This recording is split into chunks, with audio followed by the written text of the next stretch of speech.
explorers. Today we're entering the world of slow fashion and Japanese-inspired craftsmanship with Veronika Řehák Balson, co-founder of PURPLY Kimono, a niche brand transforming traditional kimono heritage into contemporary wearable art and fashion. Veronika is also part of the Break Female Talent Attraction Program, a EU-funded initiative which supports and empowers women entrepreneurs across Europe to scale their impact through innovation and sustainability. So, Veronika, welcome to the podcast. How are you today? Thank you for having me and having us. Yeah, I am excited and great. Thank you. Thank you so much for letting us interview you. It's a pleasure. So, could you please introduce yourself maybe a little to the audience and share a bit about your story, your background?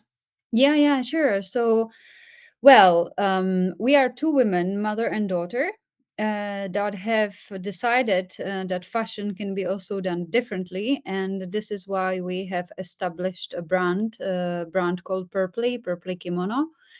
And basically, we are specializing in iconic Japanese pieces, especially kimono, and trying to localize it and bring it to a life again, so it doesn't end up just in museums or just in Japan, but it become in everyday life, business life, private life item.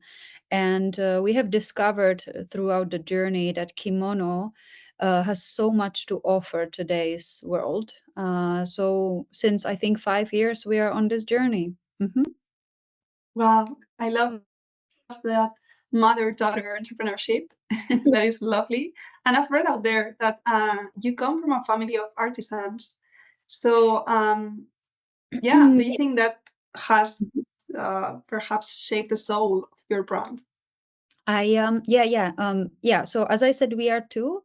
My mom is responsible for the pattern making, the design, the sewing, the craft itself, and it is a very specific area. And a person who is doing this, my mom, she has enormous gift of from a very flat fabric create something that is 3D and it has a soul.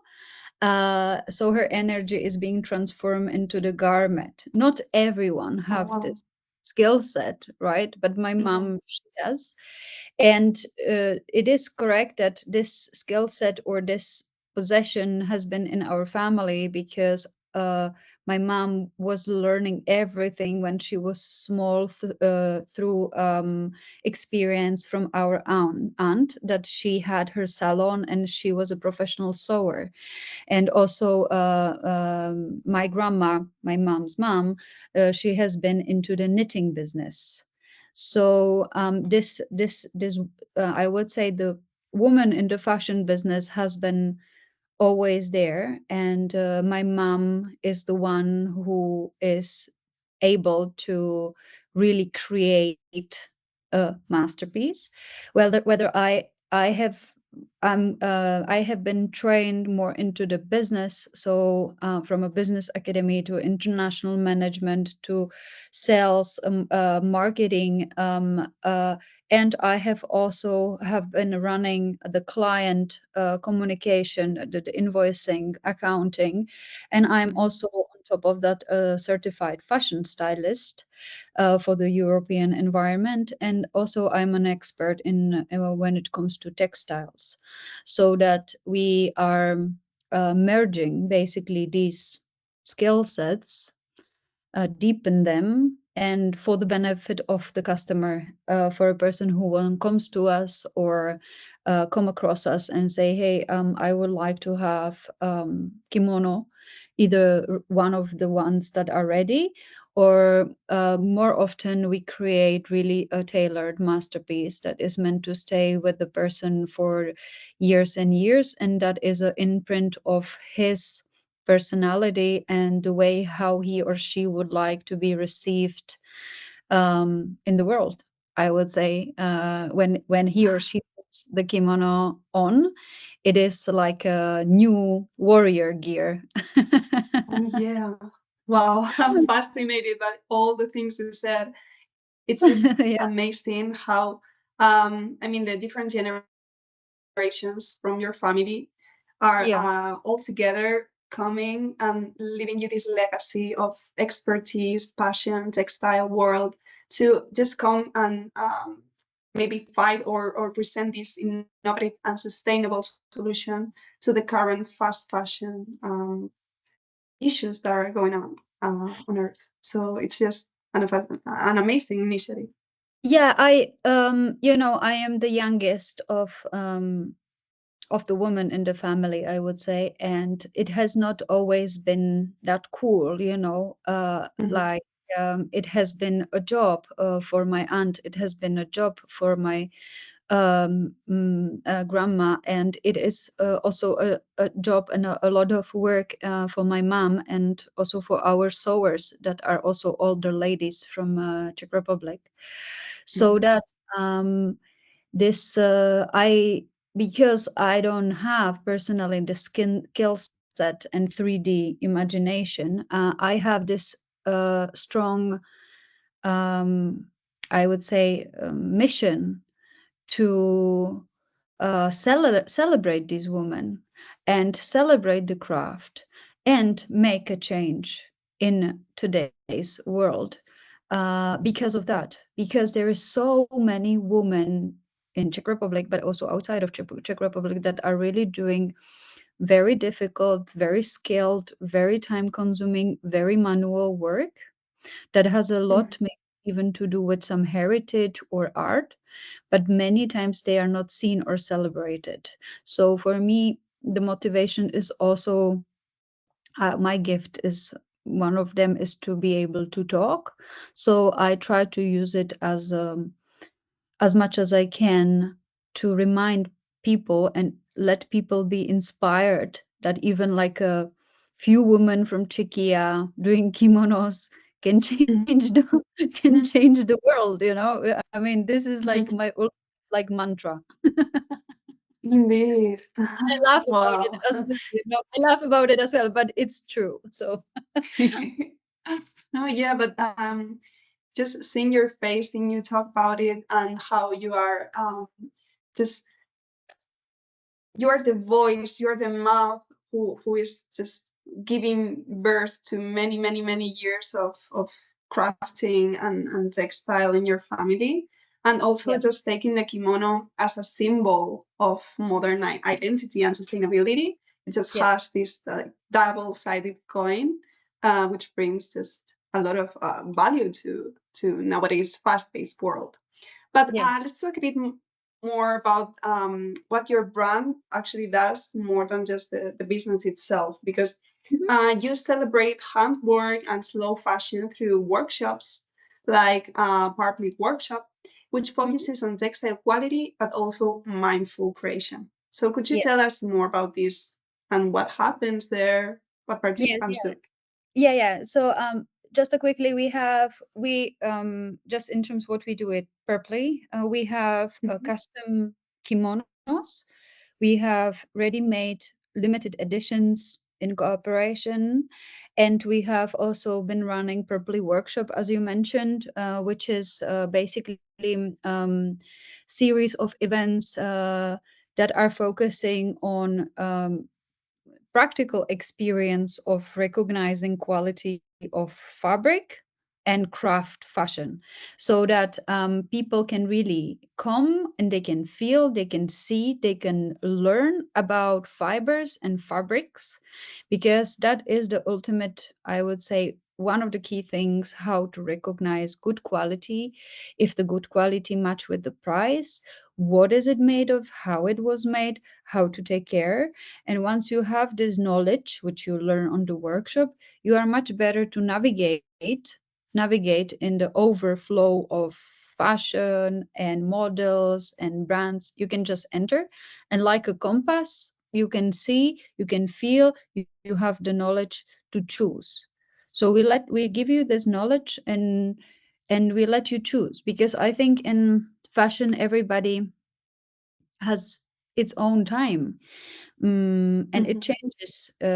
What you have been purchasing when you were 16, 18 changes what you are purchasing when you are 20, 21. Maybe you have been part of some subcultures. Maybe you like some specific designers. Maybe when you get older, you are looking for some health benefits of the fabric, or not harms. So I think over the time, people, you also have a certain budget. It is a certain priority for each person. There's a many things that comes to our choices when purchasing.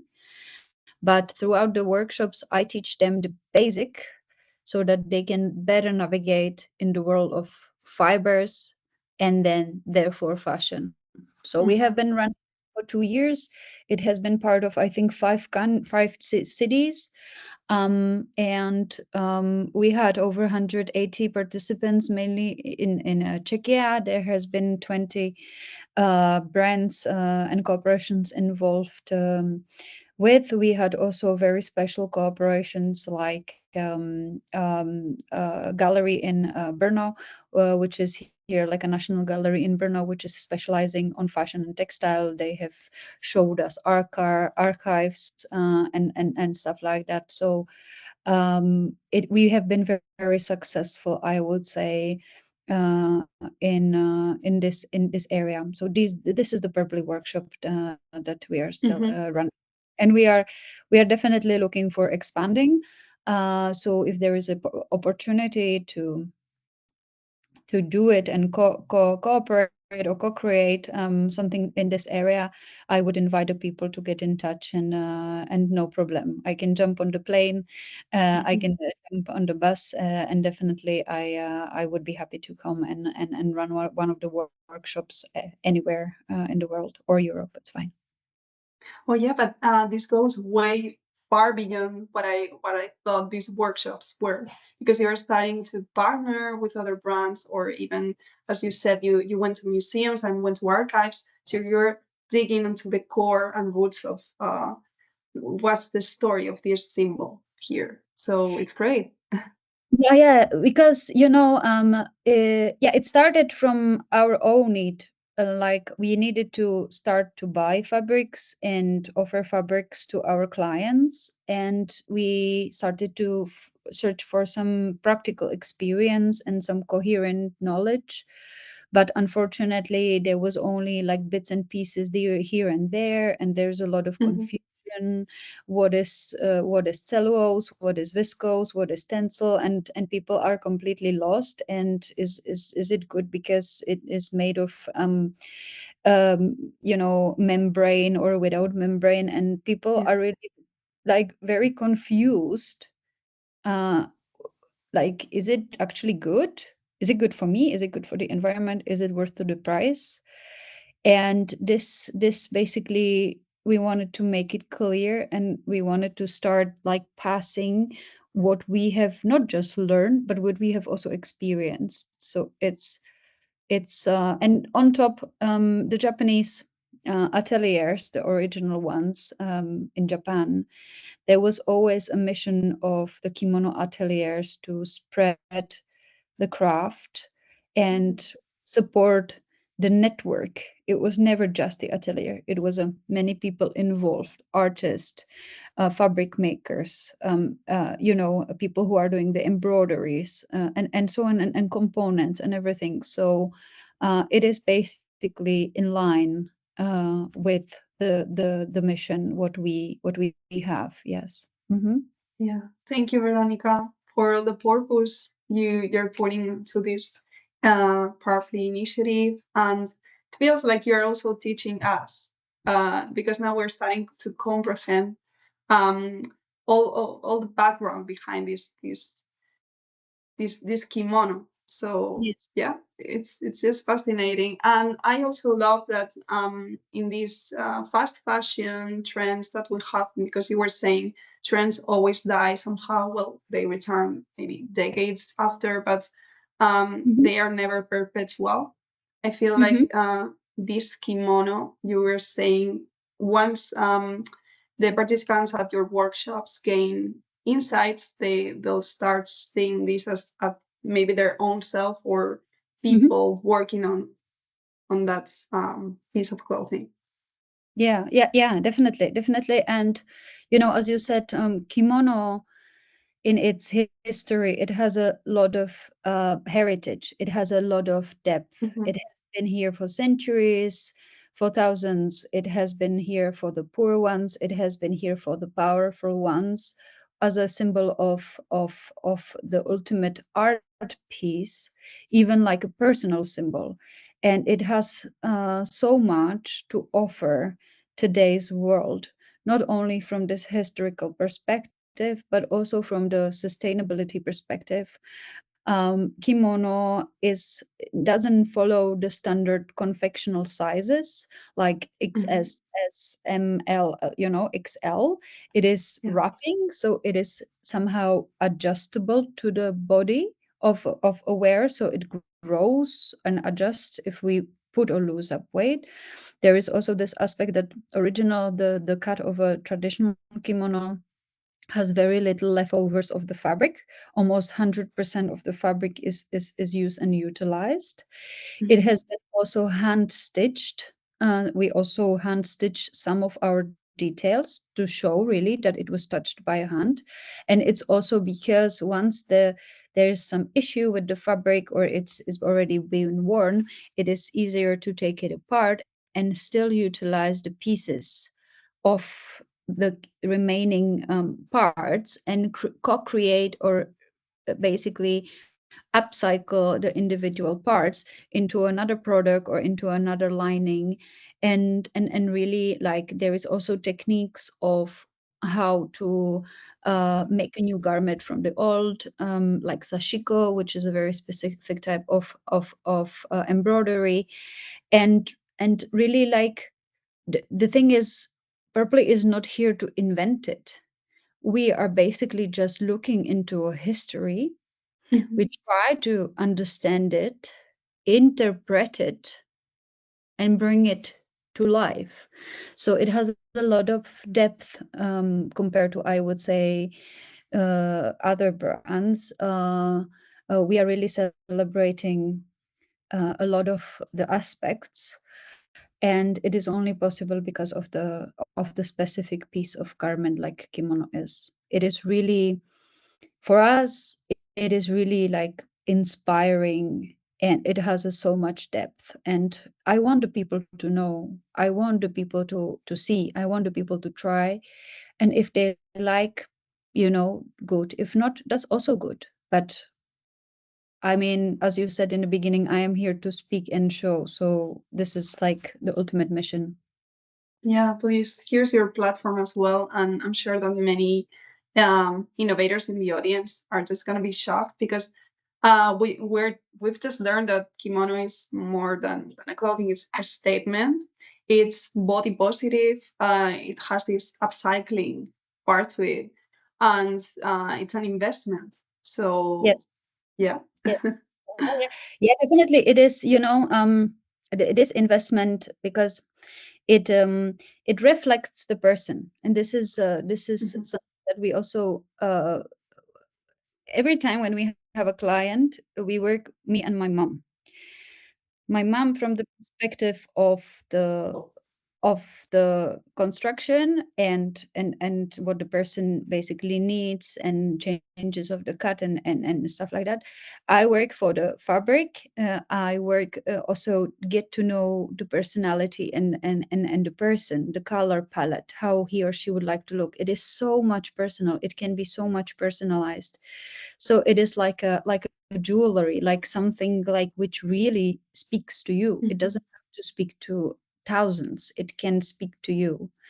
And if you want it to be hidden, it can be hidden because only you know. If it want be to be completely black, you can have a completely black. So it really is not about us. It is really about you as our client. And we help you instead of telling you, hey, go to the shop and pick, something that you like. We say, no, no, no, you come to us, we listen to you, we get to know you, we help you, we guide you, we're certified for this, we do something special for you, we want you to feel special. And every time you touch the garment or wear the garment, you can feel it. So Yeah. you can feel it, and I think people completely forget about this ultimate um, complexity and service. They it has been like a one of many, but it's actually not. So I think this is also a differentiating factor for our brand and for our service, and as well for the customer. So Yes, it you're is an, being very it is brave here. it is an experience, you know. It is an Hmm. experience, and at the end you will get your masterpiece. But it's very brave of you to raise a business like this nowadays, Yeah. because we're always, or the majority of interviews here are based on making perhaps your life easier, or having faster outcomes, thinking less. But this one is focused on yourself, a unique experience for each one of us. Mhm. And it also, you mentioned something very peculiar, which reminds me of whenever you go to these astrological shops and you wanna buy charms or crystals, perhaps like opalite, amethyst. It just calls you, so you are the one picking it. Mhm. Feels like even if you have an online presence, which you do, you are just crossing the screen and showing us that we can be the main characters here. Yes, yes. Exactly. Yes.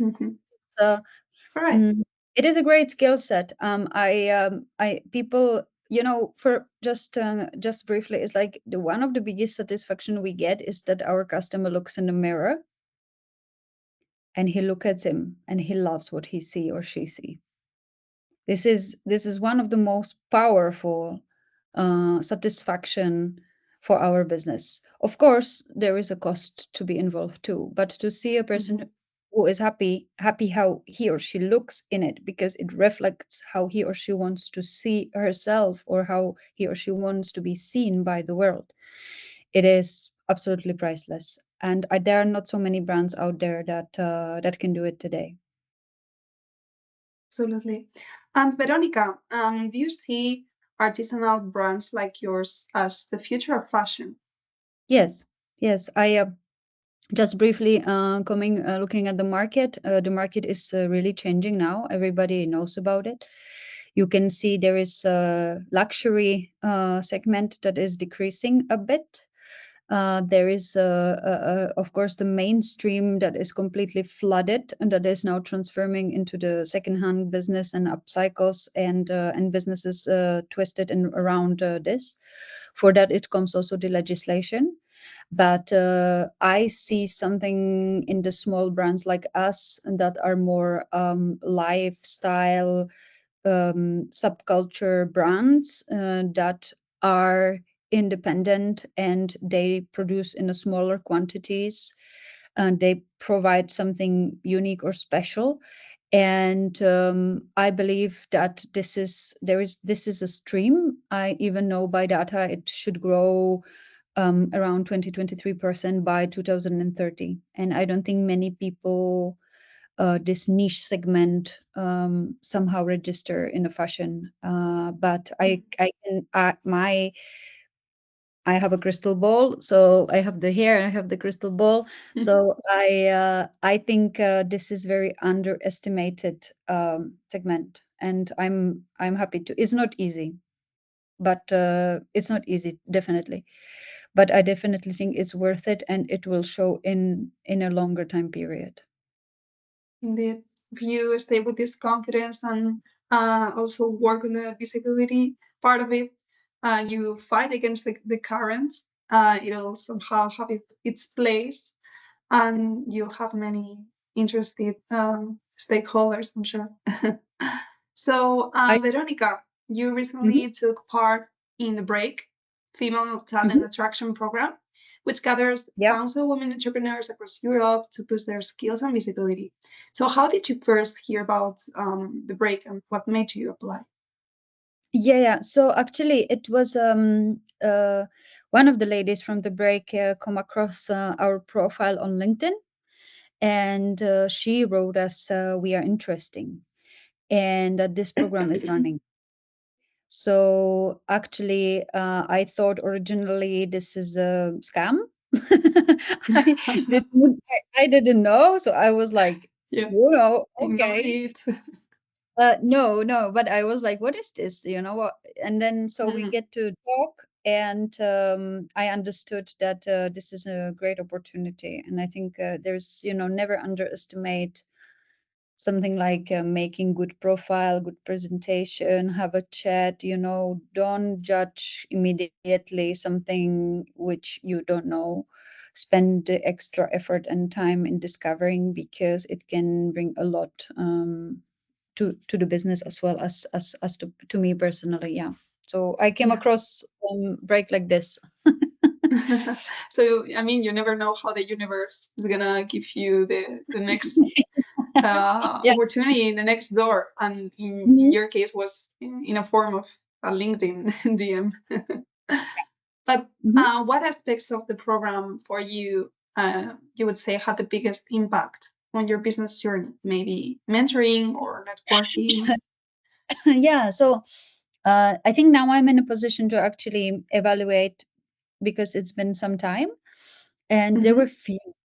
Uh, because we stayed very close to Alicante. It used to be, and it is still an area for fashion, especially food industry, and I would say more advanced automatization.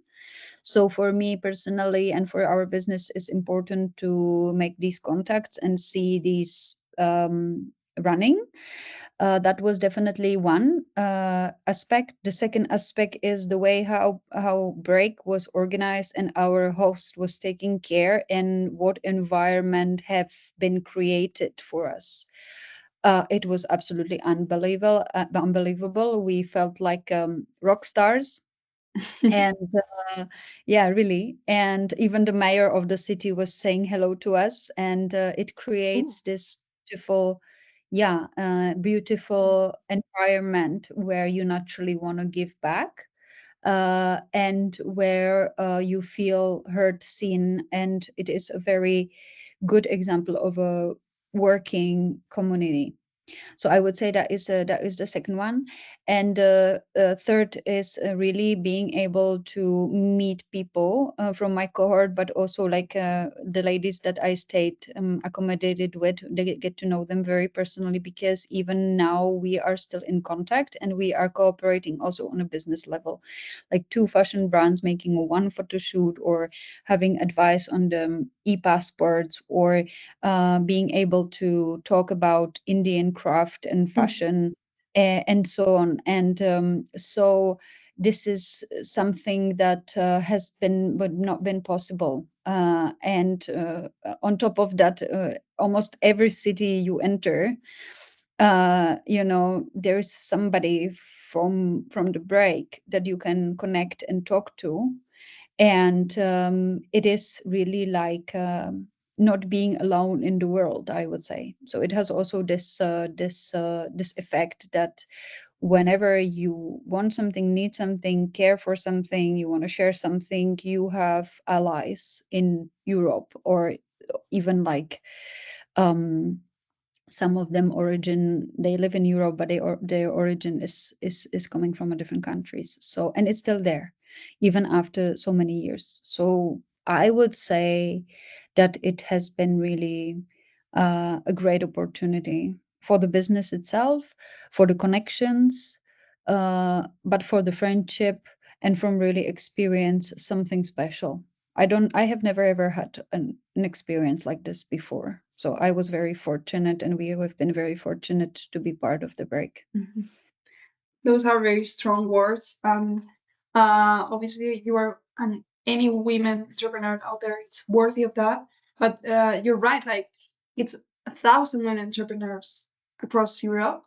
Yeah. So obviously what you mentioned, not just boosting your presence, having mentoring experts out there, but also supporting yourself with many other women entrepreneurs. That's going to be a long lasting relationship you're gonna have, not just professionally but also personally, because Hmm. they know the struggles you go through. and they know, they just know. So that's just, I would say, the most valuable thing Yeah, out yeah. there. I haven't been beneficiary, but it feels like.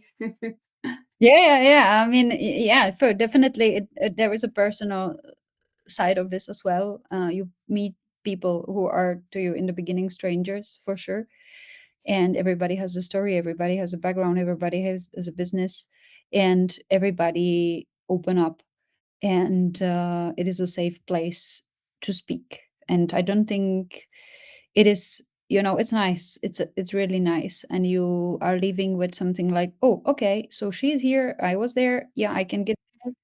And I am not alone, and I think especially for women this is very, very important. Yes, it is indeed.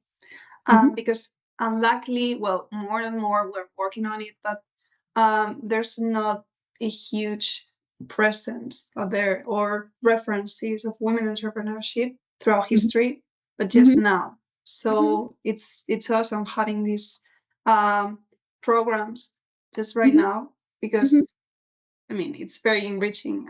Also, personally, a girl like me who is mhm. able to just interview you, um, it's just very, it's an amazing experience for me, because it helps me maybe focus as well on my goals, and say, hey, perhaps I could have my own personal business someday.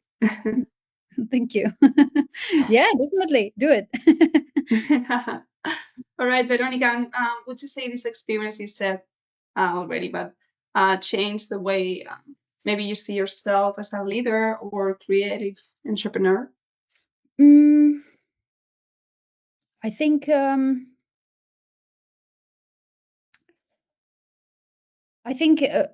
you mean when it comes to break, yeah, how did it change me Mhm. as an entrepreneur, as a leader? I would say like doubt myself less. So progress more. I would say, yeah, because I think the ultimate thing is that women have this. Maybe I'm too like generic, men also, but women have this kind of stopping factors, that we worry too much, we think too much, we overthink too much, and we don't believe in ourselves. And what if it goes wrong? And what, and what she thinks Yeah. about, and everything. And then we get to the environment of ourselves when we rather not do it. I think men are generally a little bit more straightforward. They get, oh, I'm at the point A, I need to get to the point B. As fast as I can get to the point B, I can think about something like point C, but not before. Yeah. And I think this mindset is the ultimate difference between men and women in general, if I can like generalize. So I think women are tend to be more progressing through interaction and community and sharing, to see somebody who made it or who has the same worries, fears, and once shared, it gives them this motivation to continue. So I would also say that for sure it influenced me, because many of the ladies I respect deeply for their work as well as for their personal like strength, and that gives you a courage to not to give up and continue. And digging more into current challenges at women entrepreneurship, since you're a fashionista at the intersection of creativity and innovation, we would love to know your opinion here. What challenges do you think women still face, especially in creative entrepreneurships? I think maybe two areas. I think, as I was saying, this self-doubt is one Yeah. of the strongest. Doesn't mean which framework you bring in, doesn't mean with people you meet. If you self-doubt yourself, then it is an ultimate blocker inside of you. So I think it comes from within. And unless we find a way how to, because the only way how to overcome is to really do it, no matter the outcome. Really, you can read so many books, you can look at so many podcasts, and you can join so many clubs, or have so many Mhm. friends, and everything. But if you don't feel you can do it, or you want to try to do it, and then you actually do it, then nothing's going to help you, or nothing's going to happen. So I think this is really, really, really, really, really key. And then for any small business like creative or fashion is the cash flow. It's just like there is not enough money to to do, yeah. And so to hire, to have a this, have a graphic designer, have a lawyer, have a salesperson, have a store, have a production, have this, have storage, right? So the cash flow, how a small brand which is unknown, that has a whatever idea and product, can succeed if there is no enough cash flow. This is something which is liquidating for even ideas and brands and entrepreneurs that are great. So for me, this is this is really like key, so I think people should realize that the best way how they can help a small business is to actually really go and buy. That's the best. You give them a cash flow, and the cash flow can be then used to grow or to do something again and to replicate, right? So, and if you don't like the product or you are not ready to invest, then and you still like it, it is good that you share. More you share, more people will know, and there might be somebody who buy again for the cash flow. So I think these are two very, very strong points that can be very liquidating, and when overcome can be very much more easier in for any small creative, artistic, or fashion business out there. Yeah, thank you for sharing this information with us, because I think it's rather relevant, and maybe at least for now, no other speaker has ever said this. But I mean, it's completely true. Like the first stages of a business, there's always going to be losses here. So Yeah. cash flow, it's just key, as you were saying. And I'm sure that you, as an entrepreneur, has had to. I mean, you've had to learn all the different domains out there: Mhm. accounting, marketing, crafting, as you were saying. So it's just a choice that you make personally, Mhm. but obviously the rewarding feeling and satisfaction that you get once it starts like going like skyrocketing, it's Mhm. just priceless. So yeah, thank you for that. And also, yes, as women, we are very analysts. We always doubt. But until you can have, because I love this thing that you said, you can have many conversations with friends, listen to many podcasts or panels, but it has to be the spark on yourself, and just talk to yourself, to your inner self, and say, hey, what do I want? Am I ready? Yes, I am, and go for it always. So thank you for that. Yeah, and many times it's like I am not ready, but I will do it anyway. Literally. Yes, yes. It's just This is like, okay, yeah, let's be yeah. So, blindfolded. yeah. Like I am not ready, I am not ready at all, but I will go and do it. I think an ultimate entrepreneur mindset. It's Yeah. pain. It's very pain. All right, Veronica. So before we wrap up, we always like to end on a personal note with Mhm, this little game and tradition we have in the podcast. mhm, And so we're gonna ask you to please give us a fun fact. Can be mhm. either from your personal life or your um, business and experience you had, whatever desire. Then a piece of advice, but I would say that you've given us many throughout the episode. And Mhm. then you're gonna have to raise a question for the next guest, but not before we give you the question from the previous guest. Okay. Yeah, please go ahead then. Okay, great. So your question comes from Krishna Agarwal. She works in nanoscience and nanobiology. And Mhm. her question was, where is your third eye? Or what is your third eye? What is my third eye? Mhm. That was the question. Wow, okay. There's no right or Yeah, wrong yeah, yeah, yeah, answer yeah. here. Sure, sure. No, it's a very good question. I'm just like briefly thinking, and Yeah, take your time.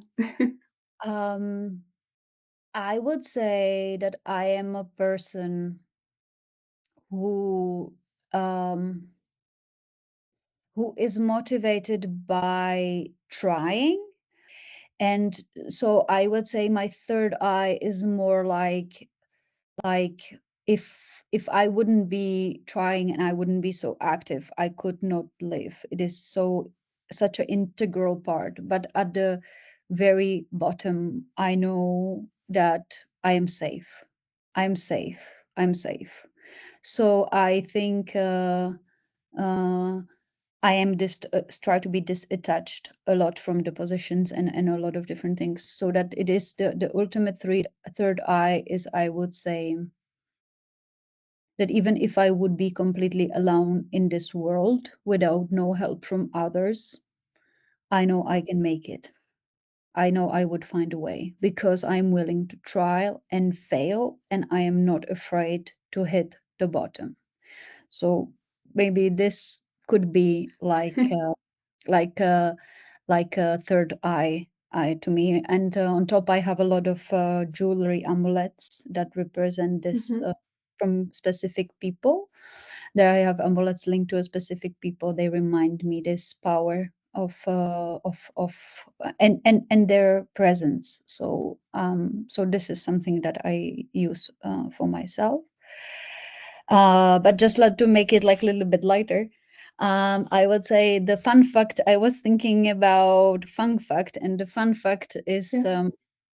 I run a business with my mom. We didn't talk about her a lot, but she is a crucial part of the business. Crucial. I could not run the business without her.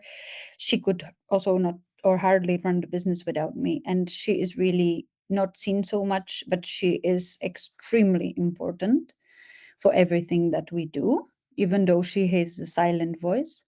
But the fun Mhm. fact is that I am her daughter, but I am her manager. Oh, wow. So Interesting. yeah, so How do that's you handle that? yeah, so that's the fun fact, right? It is my mom. She is older, more experienced. She's my mom, right? She raised me, Mhm. but inside of the business, we completely flip, right? Mhm. I am the Yeah. manager. I tell her what to do, what we and how we and what she and Yeah. and I think this is a I think the relationship has to be really strong to be able to allow this, right? So I think this is a really fun fact, and not many companies can actually also say, oh yeah, Absolutely. I I'm trust just like standing here listening, first of all, to the answer of the question, because let me tell you, like, you're a complete warrior. We can see that, not just for your story and the mission of Parpley, but also the way you said, like, you could hit rock bottom and say, hey, I'm fine. And that says a lot of you, and that says that you've worked, you've taken care of yourself, you've learned how to just put yourself together every Mhm. time. So congratulations, because that's not easy. And then working with your mom, it's just lovely. We would have loved to interview her as well. As she said, she is the crafter. um, but I'm sure you have the greatest relationship there, because just being at home and just separating yourself from business, that takes calm mindset, but also just like caring. So I mean, you are partners in crime, and you've built this legacy. Thank you for saying these words loud. And yeah, sure, mom is here with us. She's always with us. I'm her daughter with me, and then she's always with us. The question for the next speaker, I would ask the whoever the person would be, like, what is the ultimate thing or activity that sparks joy, pure joy in you? Pure joy. What is the activity or thing that sparks pure joy within you and your personality. So I think that would be. All right, we'll pass that one on to the next speaker, and you'll have to discover that one once the episode is released. But thank you so much, Veronika. Thank you so much for this amazing interview. We just gathered many insights. We learned a lot from your business, your family, and sustainability as a whole. But thank you for joining us and sharing your inspiring story. PURPLY Kimono, beautifully shows how creativity, heritage, and female entrepreneurship can come together to redefine fashion. Thank you. Thank you for having us. Thank you for listening us. And we will see what will come next. You can contact us for sure on purplykimono.com. Please, anybody that can hear this, please do so. And also thank you, Paula, for writing us and taking the time. I am happy with what you are saying with your words. I am available to you also after the interview if you have any further personal questions or anything that you would like to ask me. I am here. Thank you so much. Of course, I was very, very happy to connect with you and being able to hear your amazing story.